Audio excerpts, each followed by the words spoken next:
Pour la première fois de son histoire, l'Éthiopie a vécu une grève générale. Cette journée historique, pour un pays qui n'a ni parti politique, ni moyen d'expression légale, était un test qui devait permettre aux observateurs de réévaluer globalement la crise qui secoue le pays. Si la plupart des magasins avaient tiré leur volet de fer, si les trains et les avions nationaux ne fonctionnaient pas, l'ensemble de la population n'a pas suivi l'ordre de grève lancé par les syndicats qui groupent 85 000 salariés qui gagnent entre 1 et 4 francs par jour. Soulignons qu'être salarié en Éthiopie est un privilège. Mais derrière ces travailleurs syndiqués vivent 25 millions d'hommes et de femmes ignorant tout de la marche moderne d'un pays soumis à la volonté d'un seul homme, l'empereur.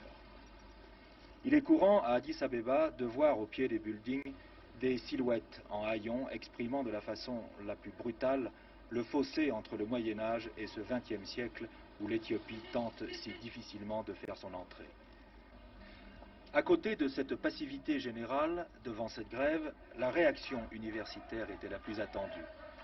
Sur les 5000 étudiants de l'université d'Addis Abeba, 3000 sont venus crier leurs revendications dans la rue, exigeant la réforme agraire, la création de partis politiques, la liberté d'expression.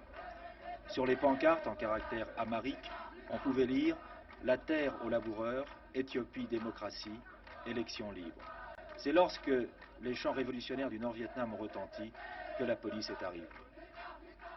La semaine dernière, cette même police a tiré sur une manifestation identique. On a relevé un mort et 5 blessés, tous atteints par balle.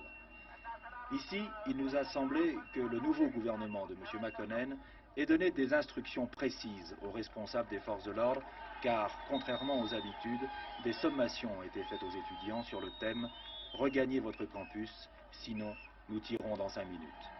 Mais en fait, il s'agissait d'intimidation, car après une courte pause, où l'on voyait les étudiants saluer les jeeps militaires de passage, le cortège s'est remis en marche. Les leaders universitaires, voulant saisir au bon le tremplin politique de cette grève, tentèrent alors de descendre vers le centre-ville pour se mêler aux ouvriers syndiqués en grève. Mais derrière un premier barrage de policiers, les fusils